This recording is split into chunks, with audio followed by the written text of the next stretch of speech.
You probably don't always want to get all the rows from a database table, so let's take a look at a few more capabilities of LINQ.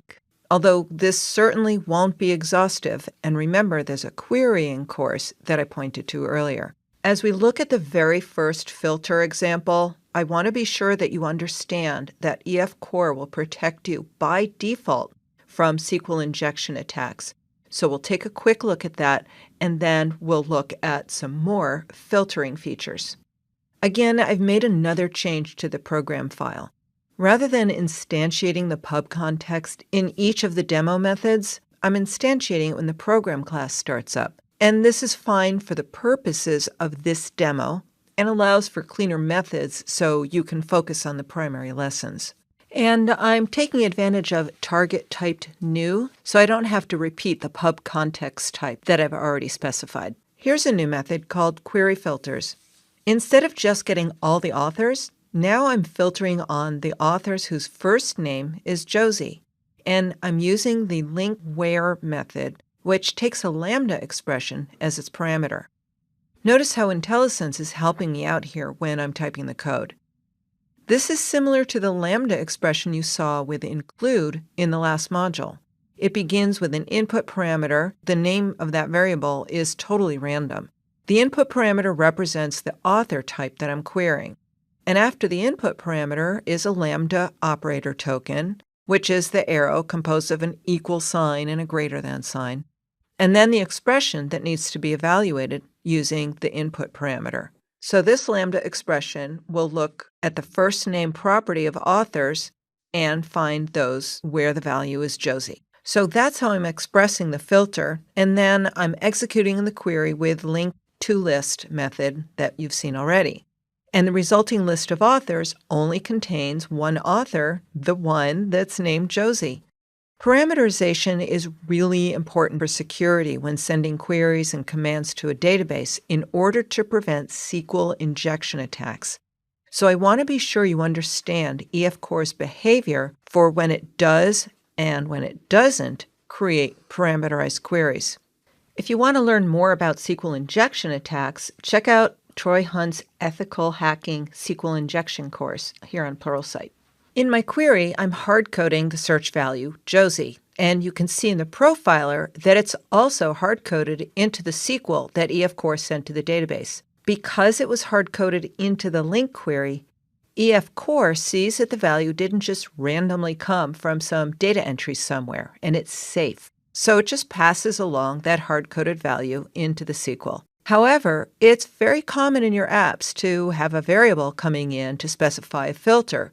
And quite often, that's some data that came in from somewhere such as a user typing into a form or query parameters from a URL. Then the value won't be hard-coded, and it will be part of the LINQ expression by way of a variable.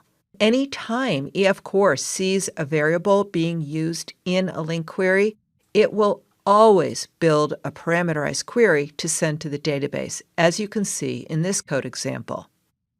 Here, I'm creating a variable, name, with the value Josie.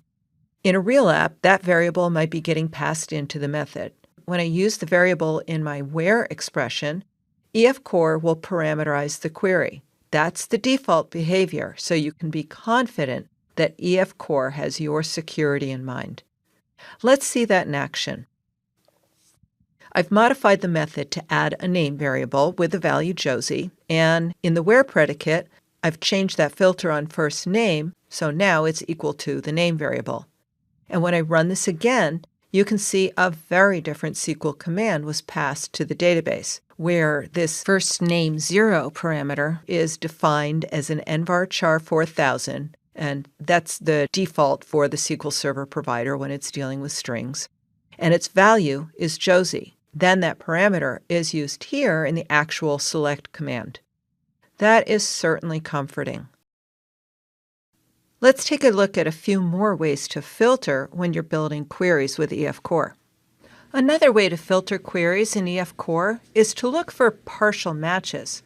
And there are two ways to achieve this. One is to write like queries the way you can write them in SQL, surrounded by wildcards.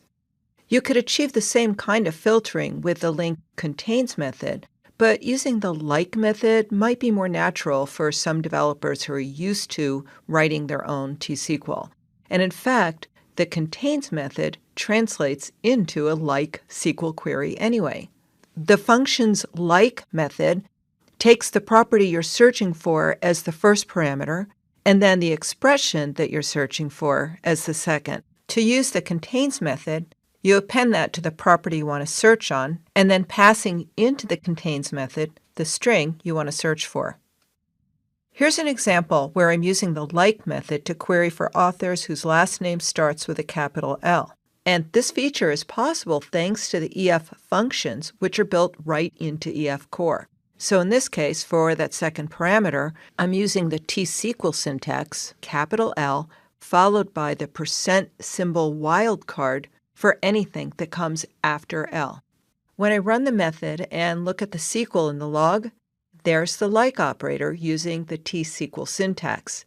And notice that because I hard-coded that search value, it's directly in the SQL command. But if I pull the value into a variable, as I've done here now with the variable named filter, and then use that variable in the LINQ query, again, the SQL is parameterized and safe from an injection attack. Another common filter in our apps is when we know the key value of an object and want to search for that. While you could use a where method again and filter on the author ID property, there's another method to be aware of, find. Retrieving an entity by its key is find's only job. You can't use it for anything else. It will create the appropriate query to send to the database. And find isn't a LINQ method, it's a dbset method that will execute right away. And in fact, if you try to append a LINQ execution method, that won't compile. Find expects only one result, and it constructs a select top one query to locate the first result in the database. The query it builds is also parameterized. The find method also has a great benefit in that if the object with that key is already in memory and being tracked by the context, EF Core won't waste its time creating and executing a query on the database. It'll just return the in-memory object that it's already tracking. There's another interesting type of filtering that's especially handy for websites, and it's referred to as paging. For example, you may have a website where you're showing 10 rows of data on a page. LINQ supports paging with skip and take methods. You can retrieve the first 10 rows and then the next 10, etc. If someone wants to go directly to page 4, you can skip 30 and take the next 10. In most cases, this will give you much better performance than just bringing back every row into memory and letting the client page through them. In order to demonstrate this to you, I did need to have a few more authors in my database. So I created and already ran this method called add some more authors in my app that added 4 more authors. And because I am a proud daughter, I do want to point out my mom, Rhoda Lerman, who wrote many wonderful novels and some nonfiction as well. Her first novel that she wrote at age 30 was even submitted by her publisher Doubleday for a Pulitzer Prize. And there's 3 other authors here, all writers that I know through Pluralsight. Now with some more authors in my database, I'll show you my other new method, skip and take authors, in order to page through them. I've set this up in a way that's typical for an application, although I'm using small groups, only 2 at a time. Then I iterate from 0 to 4, incrementing 1 at a time. Then for each iteration, I query the authors and skip the current group, which is calculated by the group size of 2 and the iteration. So the first time I'll skip 0, and the next time I'll skip 2. And each time I'll take the next 2 rows from the table, and then write the names of the authors on each iteration out to the console window. And each time the LINQ query is executed, EF Core knows how to translate it. EF Core and the SQL Server provider translate the skip and take queries into T-SQL using offset and fetch next. That's T-SQL syntax I would have had to Google anytime I wanted to use it, so thank you, EF Core. Here's one of those SQL statements where the skip parameter was 4 and the take parameter was 2. And here's the output where you can see the results of my iteration through all of the queries. Apparently, I incremented beyond the number of authors in my table, since Group 3 only had one last author and Group 4 had none at all. Sorting is fairly easy in EF Core queries, but there are a few things that aren't so obvious, and I wanted to be sure you're aware of them. The link method used for sorting is order by. It takes a lambda expression of the property you want to sort by. Here's a query where I'm sorting the authors by their last name, and then writing out the last name and first name of each author to the console. That works as expected. Now, although the first names of the 3 Lerman authors already happen to be in alphabetical order, let's modify the query to sort by last name and then by first name. And here is how any intelligent person would guess to do that with LINQ. Order by last name, and then order by first name. But look closely at what happened. The last names are no longer sorted, but the first names are Don, Jim, Josie, Julie, etc. The authors are all sorted by the first name. That's because if you have multiple order by methods in your LINQ expression, LINQ will ignore all but the last one. What we need to use here is the LINQ then by method. Now I have order by last name, then by first name. And if you look at the output, it's working correctly. You can also do descending sorts with the order by descending and, if needed, then by descending methods. I'll apply both of them to my query, and I'll order by descending last name, then by descending first name. But you can, of course, mix and match these along with the order by and then by as needed.